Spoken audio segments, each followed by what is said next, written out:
I'm very honoured and thrilled to be here with Anzac Wallace and Geoff Murphy and Graeme Cowley and Ian Mune, who will be taking the talk tonight. So I'm going to introduce Ian and then I'll hand over to him to introduce the guys. So I'm sure that you all know Ian. He's a very familiar face who's been on our screens for many years and also behind the camera, having written films himself, writing on Sleeping Dogs, writing on Goodbye Porkpie, directing his own films, The End of the Golden Weather, What Becomes of the Broken Hearted, just came on Hot Friday, thank you. Just really so glad to have you here, such a key part of that movement, that, of those films that happened at the late 70s and early 80s. So thank you so much for coming, Ian, and I'll hand over to Ian. Thank you.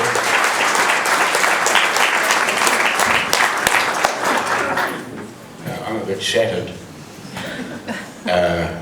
It's a long time since I've seen that movie, and I have never seen it with the story told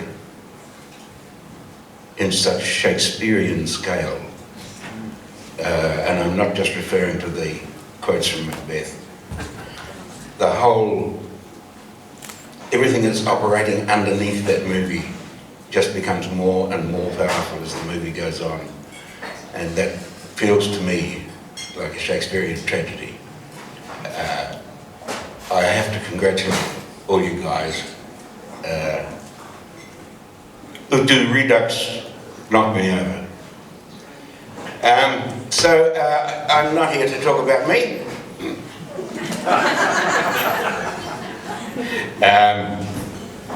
So I'd like to introduce you to this team.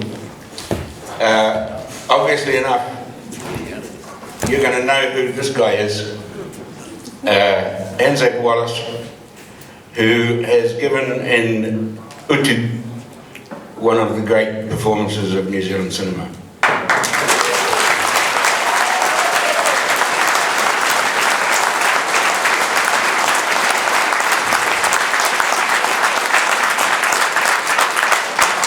We'll talk to Zach later and find out if he thought he was an actor at the time.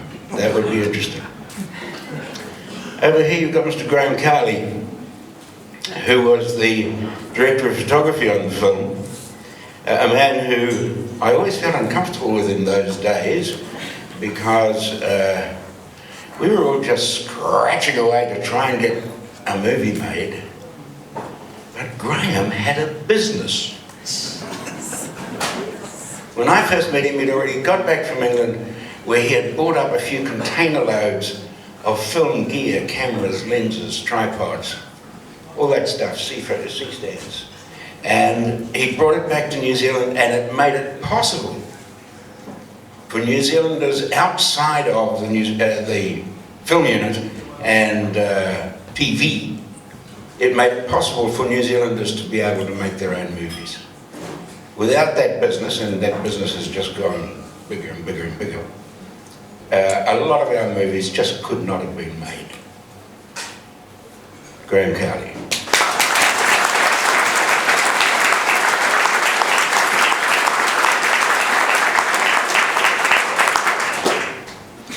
In that time, in the late 70s, when you weren't really allowed to make movies or television if you weren't in the government employ, and people were determined to do it anyway, if everybody had a problem, there was a go-to man. That man was Geoff Murphy. For some reason, he had an ability to solve problems in ways you would never expect. I once mistakenly accused him of lateral thinking. He got quite shitty, insisting that he thought in purely logical, linear terms. And I've been trying to work it out ever since. How come he gets to those strange results? And I think it's because he doesn't get hooked up with cliches and accepted ideas about how things operate. He truly does work his way through it logically. And he worked his way through a shitload of logic in trying to get together. And Geoff, I wonder if you'd like to kick it all off. There's a microphone in front of you there. And tell us, where did a thing of this extraordinary scale come from?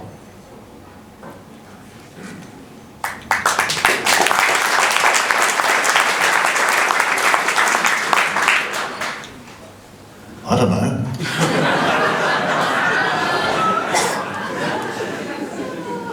40 years ago, Ian. I mean, when Geoff, I spent a long time working out that question. when I first started working on the script of Utu, I read James Cowan, a book called Tales of the Maori Bush, and it had the last scene of Utu was one of the stories in it. It's not quite word for word, but it's very similar. It was a true event that happened in the aftermath of the Kooti trial things. But in those days, this is like 10 years before there was a film commission, the only people who were in the film business who had the wherewithal to do stuff, most of them anyway, were people at the film unit and television. I won't miss out John O'Shea. John O'Shea was always very helpful, but for the most part, they saw it as their job to prevent us at all costs from doing anything. As far as we were concerned, as far as they were concerned, they'd been anointed by God, the government in other words, to make films, and anyone else that made films was an upstart and a gutter snipe, you know, and shouldn't be allowed. I remember John O'Shea rang me up one night and he told me he'd just been to a cocktail party and he was at a table where Sir Fred Tunosky, who was the chairman of the Arts Council, and Sir Geoffrey Scott, who was the head of the National Film Unit, were discussing the fact that I'd been given a small grant by the Arts Council, and Sir Geoffrey Scott was saying, "Why did you do that? That's like flushing money down the toilet," going into them, you know. And so John O'Shea rang me to tell me about this. I was so thrilled. They were talking about me. These sirs, you know. So those were the days I was actually working on the script of Utu. There was no chance that film could ever be made when I was working on it. It was pure fantasy. That's where it came from.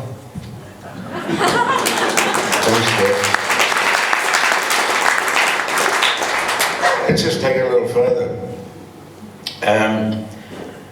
Would you say that trial scene at the end was kind of the kernel of the thing?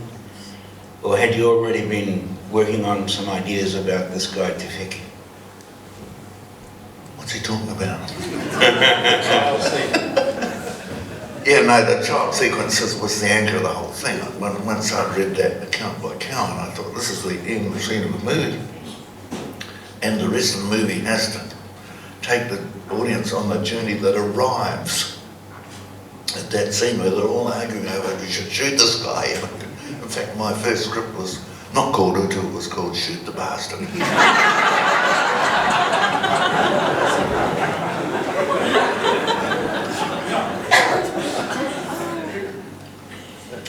Okay.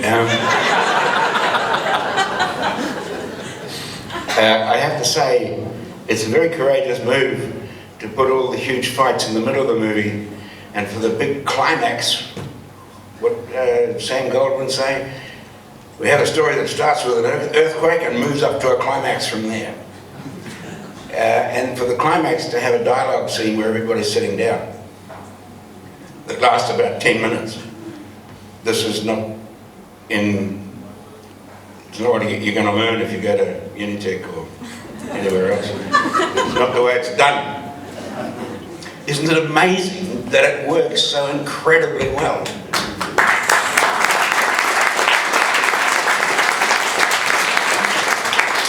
I'm going to try you again, Geoff, but later I'm a bit bruised.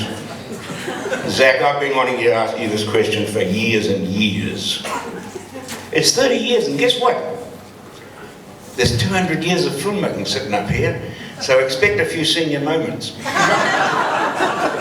Zach, I want to ask you. He's 70. I want to ask you, what happened? You got presented with a script, or you had a meeting, or how did you get hooked into this project? I was involved in the Maunga Bridge dispute, one of the longest running industrial disputes in the Southern Hemisphere, I believe. 2.5 years, and nearing the end of it, Merita, not even near the end of it, Merita was making a documentary about this dispute. And I understand that Geoff was looking for Tefeke, and it was in the documentary where I'm chairing the meeting, getting quite angry and flashing eyes and challenging somebody to meet me across the road in the pub and sorting out. And so I think the thing that got me was he did this, at the end of the documentary, he did this fantastic version of A Bridge Over Troubled Waters.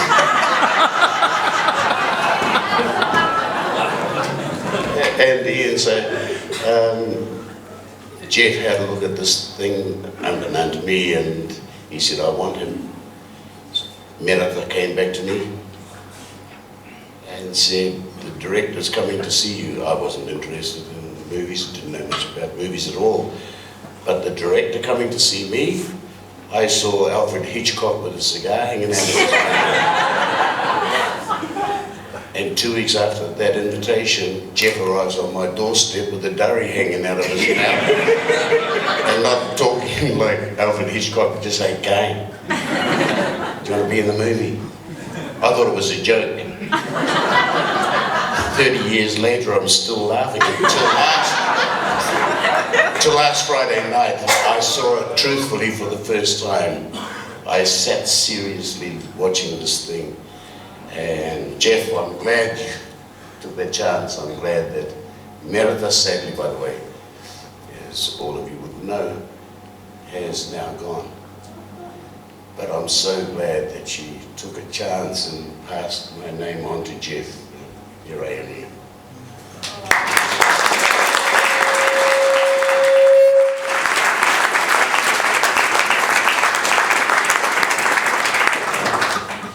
You can't answer my question there.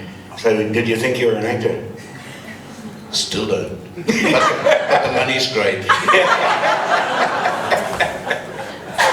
Well, from someone who teaches actors, directs actors, and has been an actor for longer than I care to remember, I have to tell you that it is not possible to teach the performance you saw tonight. I suspect it's not possible to direct. The guy from Maunga Bridge seems to have carried something with him onto the set. Yeah, some of that came from Parema.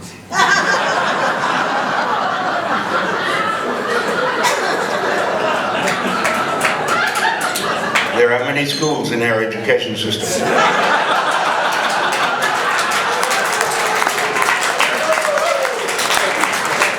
No, she brought in a guy. This guy, I'd never met anyone like it. This guy had fire in his eyes when he was smiling. You didn't want to see his eyes when he was angry. Graeme Cowley, you came up with the idea of a redux. Why? Probably turned on. Is it? Let's turn it off. Why redux? Going? Yeah. Many reasons. But interestingly, this morning when I packed, I pulled out a t-shirt put in the bag, and it was a T-shirt of Len Lai with a Len Lai quote on it. And it said, "We take our happy moments to the grave, but art lives."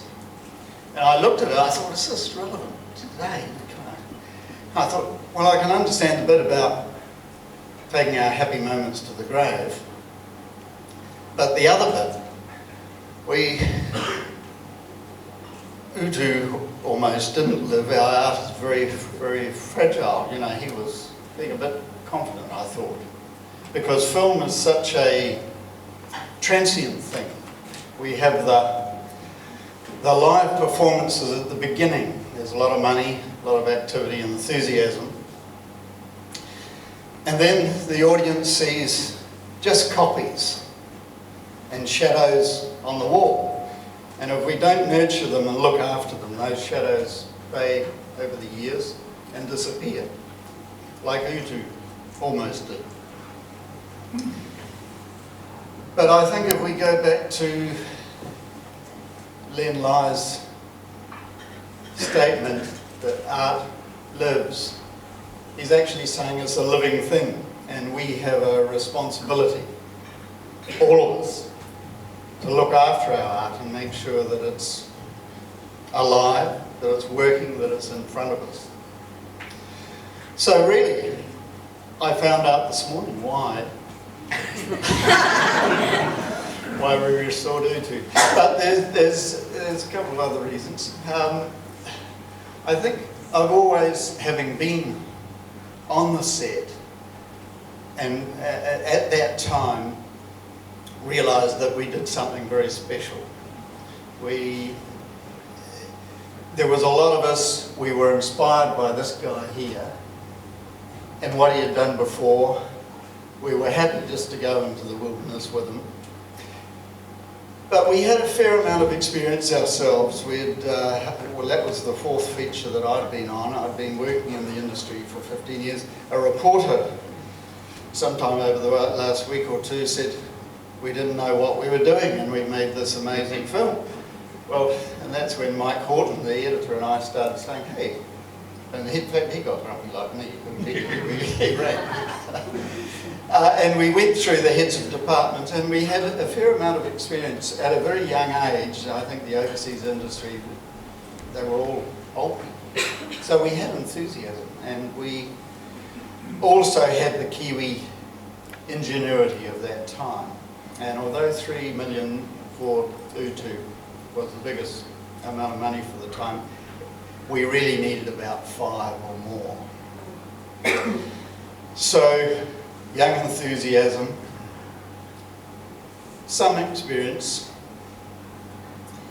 and Kiwi ingenuity with an inspiring person like Geoff really, really worked, and we knew that we had done something good. And over the years, I just felt sad that we lost it. It never seemed to be part of ourselves again.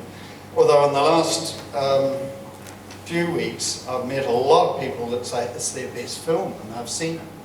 And they're the next generation that were taught at school, Utu. And then I saw it a little while ago on Māori television. I didn't realise it was Utu because of the condition of it. So that's what was being taught. So there was a pretty big challenge there, just to bring the work that I knew back again, as I knew it could be. There was a couple of other reasons I'd like to know. I suppose the context of the film, you touched on, has always interested me. I've done a little bit of historic work, and one of the first things I did during the restoration was do a timeline of what was happening. Geoff had said that he had worked for 12 or so, 15 years on the script after reading the Cohen books.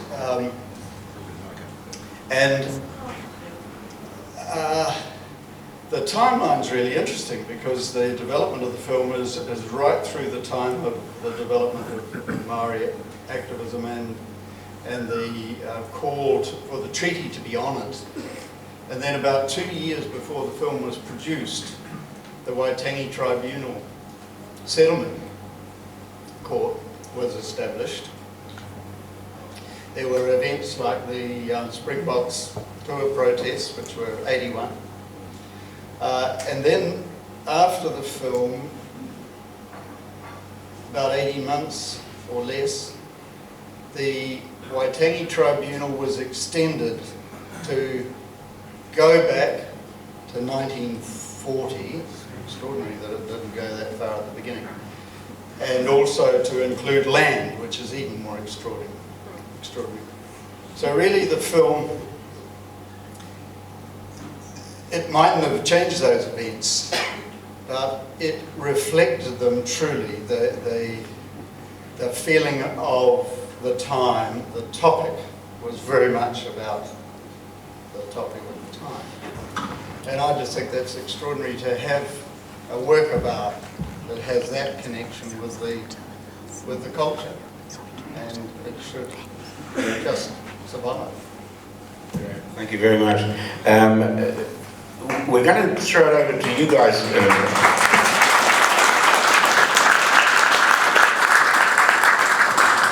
Because I'm sure you'll have something to say, and you may have questions you want to ask. You may also have a ferry you need to catch, so please feel free to move on out and get it. We'll come to that in a few minutes. Just while we're talking on here, just think about what you want to ask and what you want to say. And it's brickbats and bouquets are all welcome. Questions or comments are all welcome. Just half a moment. Geoff, Graeme mentioned the $3 million budget. Yeah. How did you do it? I looked at it and I know that's not a $3 million movie.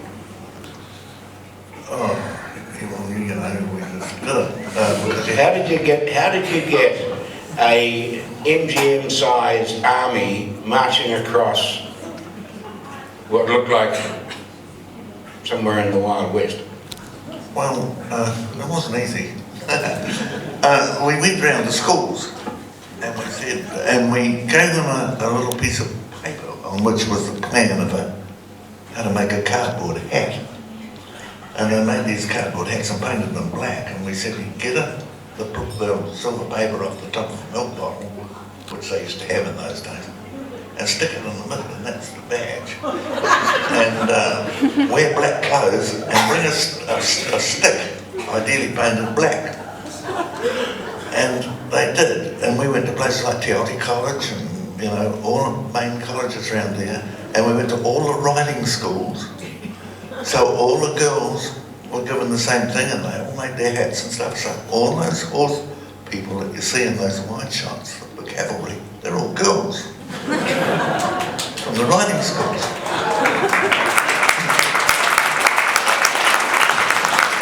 Most of them about 14.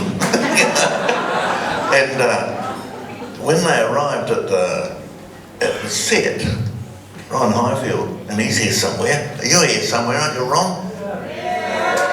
Go, Ron! Ron was the production designer, and what a bloody good job he did.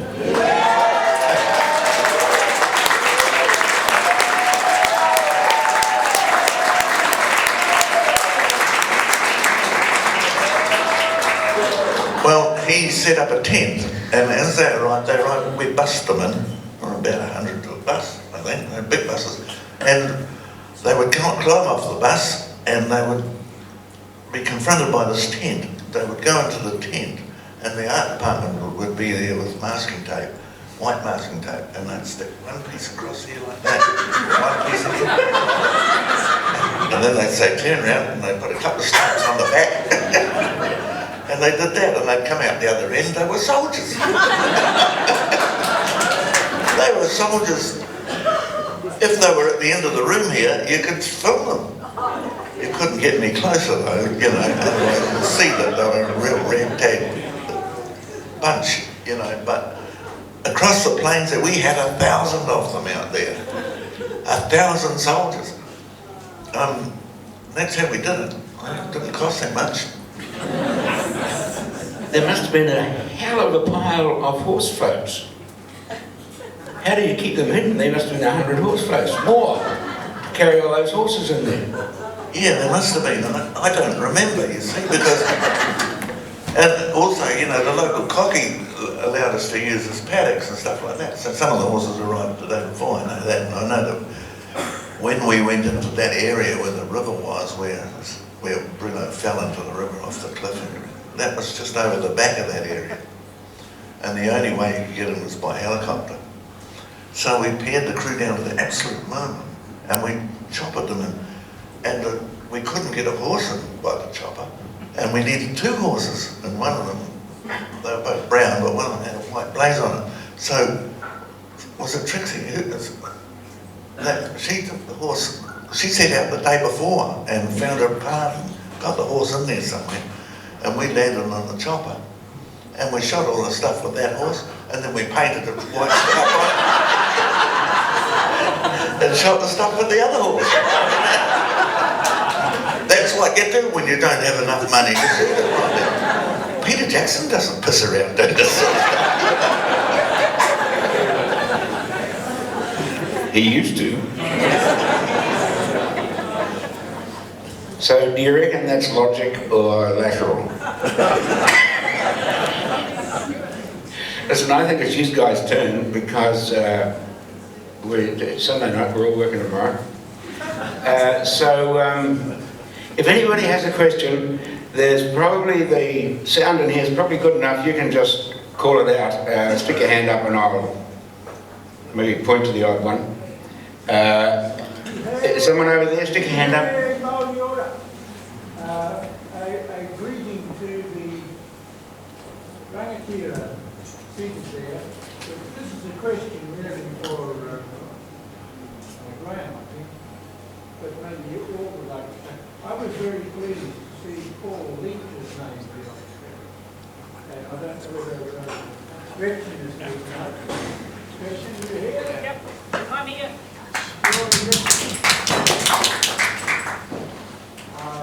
Paul, unfortunately, is no longer with us.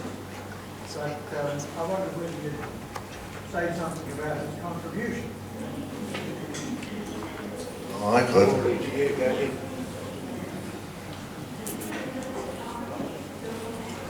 I get emotional. He was a cameraman, but he was much more. He was our teacher and our philosopher. You know, when I'd say, this crew's too bloody slow, we're only getting 12 shots a day, I can't make an action film like this out, and we've got 50 days to shoot it. You do the maths. I need 1,000 shots to make this picture out of. And we're not getting them at a speed. And Paul would say, very quietly, why? Because that's how many shots it takes to cover this sort of action. He'd say, yes, but there's other ways of covering it. And the thing is that when you get out on location and you set a shot up, there's a lot of adrenaline involved. You know, you put the slate in, you say shot 27, take 4, bang, action. By the time that's set, everyone's a bit wound up. And you make your decisions there on the location. He said, when are you going to make better decisions? Standing here and with the adrenaline flowing on the set with everybody, the creative people that are pouring their juices into this thing, or 6 months later in an air-conditioned room. So he was a philosopher, you know, and so we looked at things differently then and had extended shots and, you know, things like that. But you still need a shitload of shots to shoot next. Anybody else got a little query for us? Thank you, sir. I appreciated that question. Yes, I heard a voice. Here. Mariga.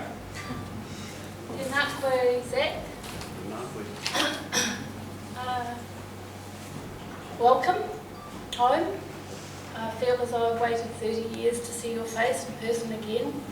And the last time I saw you, you were sitting with your long hair in the middle of a field at a Highland Games in Epsom, sitting alone in the whole field, undoubtedly because of your Scottish heritage. And the elephant in the room is a relationship, I suppose, between Pākehā and Māori. And the film, in my view anyway, takes its place as part of that relationship because we're all working together. And a film is not necessarily something in cyberspace, but it's a real event where people are working side by side, Pākehā, Māori, Merita and Geoff, all the crew. So I'm wondering how you feel coming home, and I'm wondering what it's like in Australia. It's the same, it's only one question. And I'm wondering how you feel being Scottish and Māori and how you reconcile that here today. Thank you. I really don't know where the Scot comes from. I really don't. I don't see the relationship there. Am I? Let me explain my name. My name is Norman Penne. And I was quite a nasty little kid. And my father said to me one Anzac weekend, "You go to jail once more, change your name." He was proud Maori. And I said, "I think I'm going on Tuesday, call me Anzac." And that's a true story, so. I never had a surname. And when we greet, when we greet, your first name, if it happens to be Sally, is not important to me. We only use that name so that you can know that I am actually talking to you. But if I want to talk to this fella, I'll say, "Kia ora, Murphy," because anyone around me will know that Geoff Murphy did this movie. Geoff Murphy did all those other movies. When I meet a Māori, tēnā koe Ture. Kia ora ewa.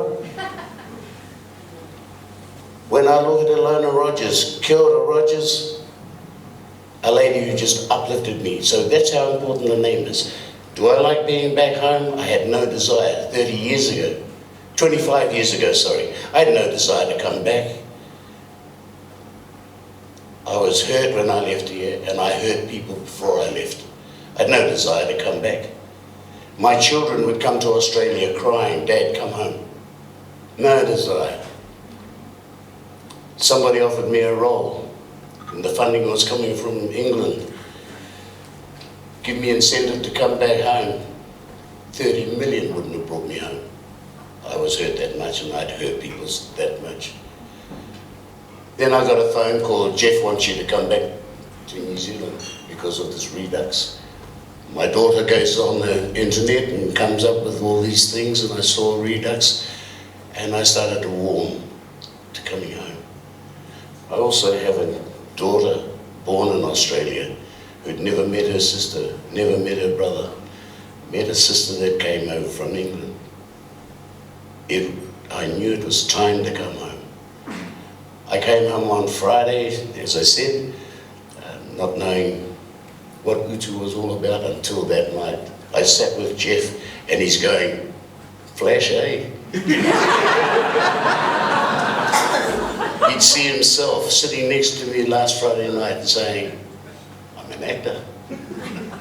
Then he'd see me, "You're an actor."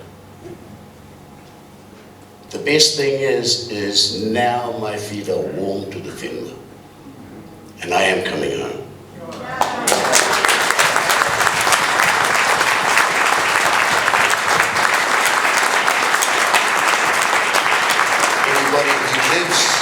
Anybody who has lived in Australia will also say, "Whenua is whenua and Australia is good to me New Zealand is better, kia ora.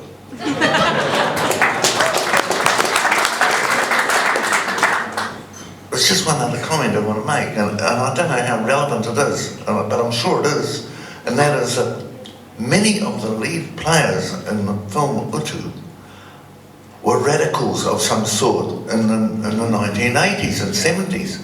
Like Merita was a known radical Maori activist, as Zach was the leader of the longest running industrial dispute in New Zealand's history.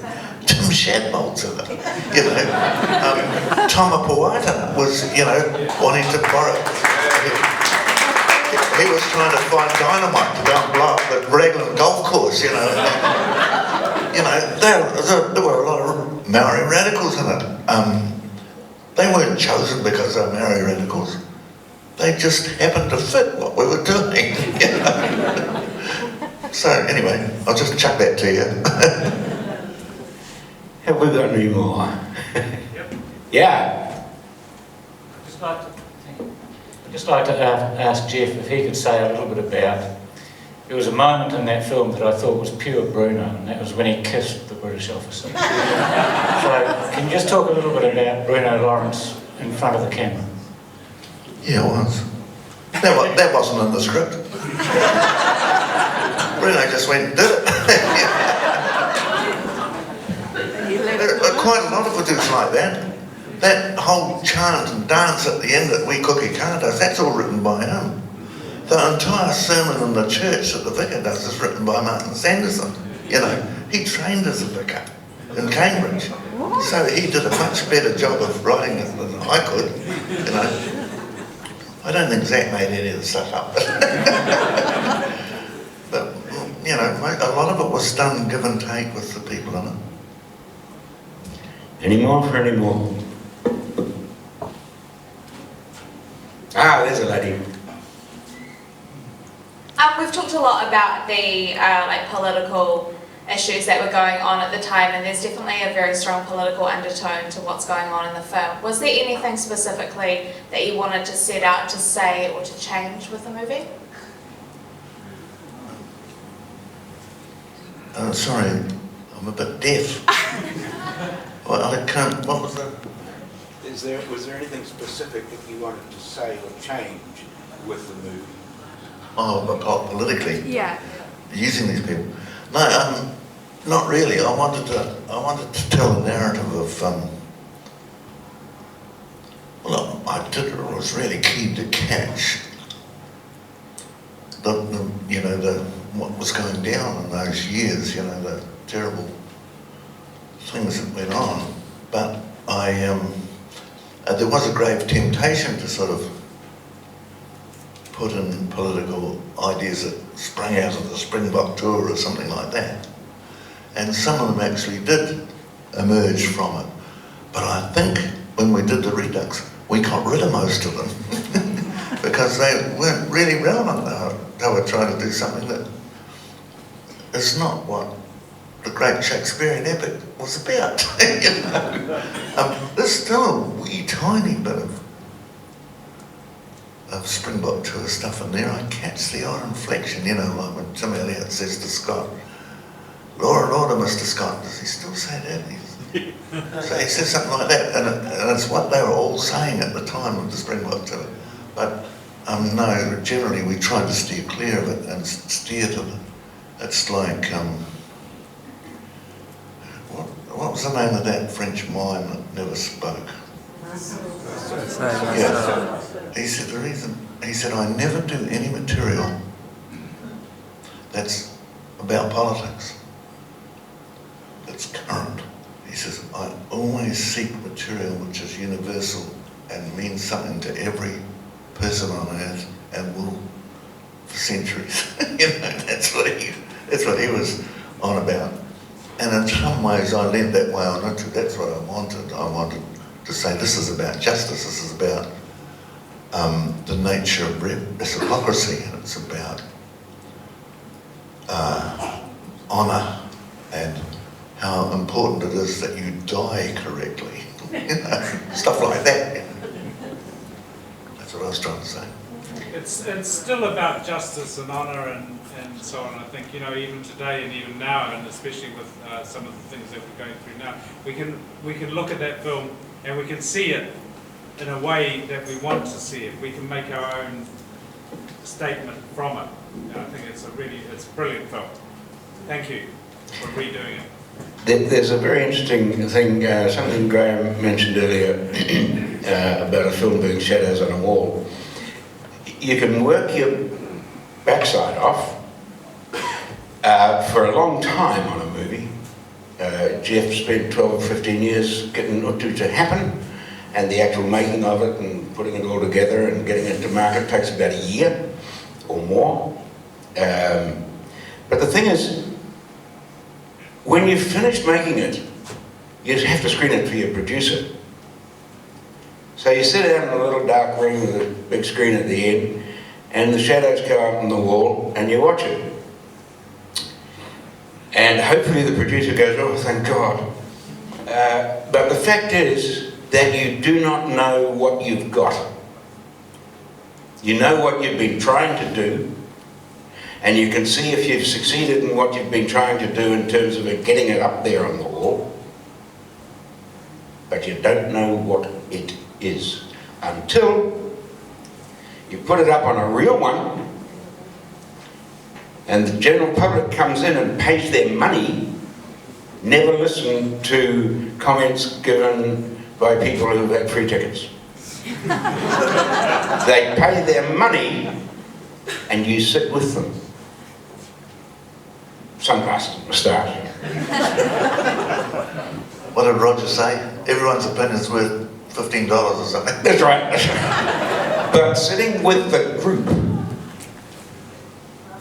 the shadows on the wall are being interpreted by the people watching. Kia ora tātou. Just asking, what's its life now? Has it got distribution now, or is it back to the archives? Good. All right, you're the producer. Here you go. It's on. Well, it depends how many people are prepared to pay $15 and how much you carry the word out there. Yes, I hope it will get a more general distribution. It will depend on its performance in the festival. I think we have waited 30 years to see it again on the big screen how it should be seen. We're not, or my intention is not to rush it into DVD. I'd like to make sure that New Zealanders can see it in its true form.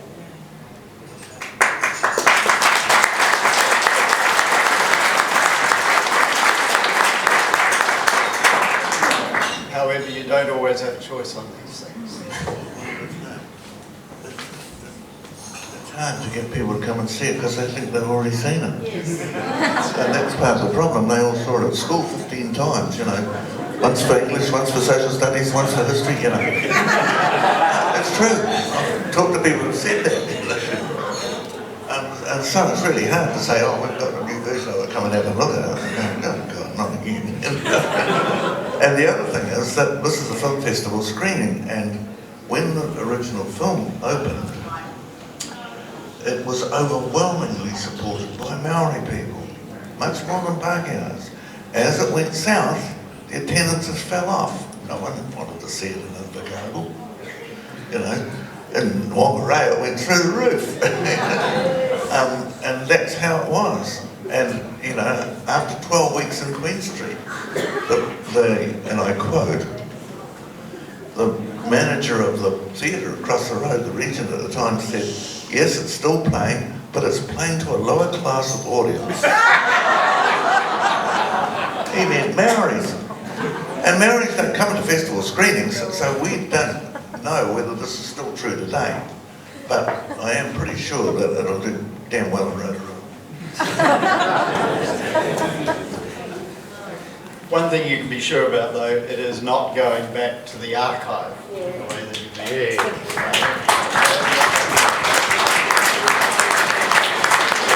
Because some of the original film is still in the archive and they wouldn't give it to us. So there's a few problems that we've got to sort out there. But it is out now, and it will always be out. And that's the good thing about the restoration, I think. Have you thought of putting Arabic subtitles on it and showing it in the Middle East? Have you thought of putting Afghani subtitles on it and showing it in Afghanistan? And Irish subtitles on it and showing it in Ireland? I thought of showing it in Sydney. Up the Gold Coast.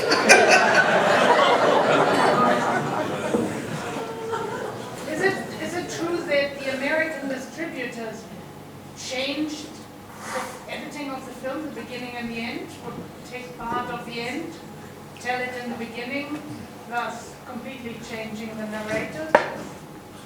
No, that was done in New Zealand, second guessing what they thought the French wanted by the producers, and it was a mistake, and I should have never have allowed them to do it. But I would have had to fight them, because when I objected to them doing it, they said, well, you assigned your copyright to Utu Productions, as you all do when you start one of these things. And Utu Productions was controlled by the producers, so they can do what they like. Kind of. I mean, if I'd really been gutsy about it and fought them, I probably could have stopped it, but I was too shattered at the time. I was too worn out. I was going through a marriage breakup, stuff like that. But though that recut was done in New Zealand, and that was part of the problem that Redux had to address, was finding all the pieces and putting it all back together how it was before they did that, But where were the pieces? The film archive would let you get hold of the footage. Where did you find them?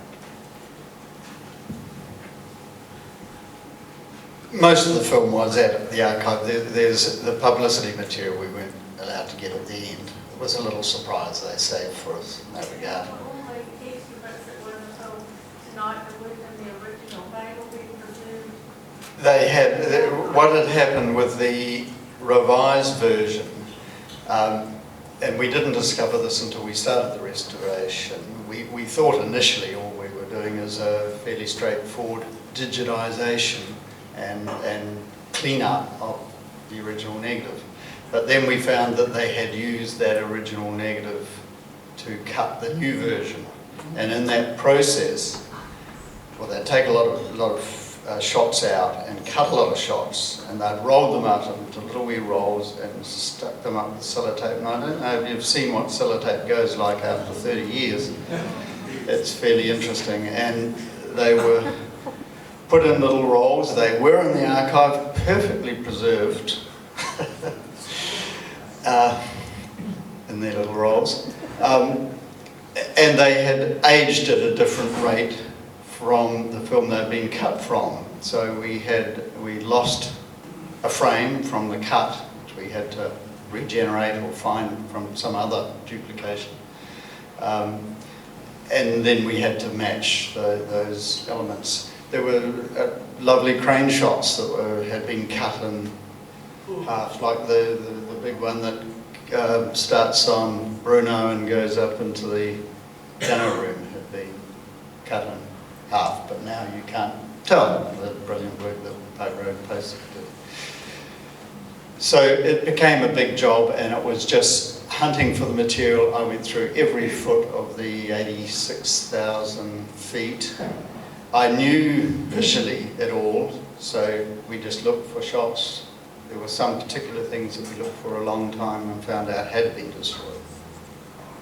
Did you leave out, I remember Zach killing that chicken. Did you, got it wrong? No, Zach didn't kill the chicken. Meredith wouldn't let him. So answer the question, well, it's a character, it's showing this mean side, which you don't really see until he kills Turo. Whereas you knew it was coming, but it's from my memory of it, where he kills the chicken and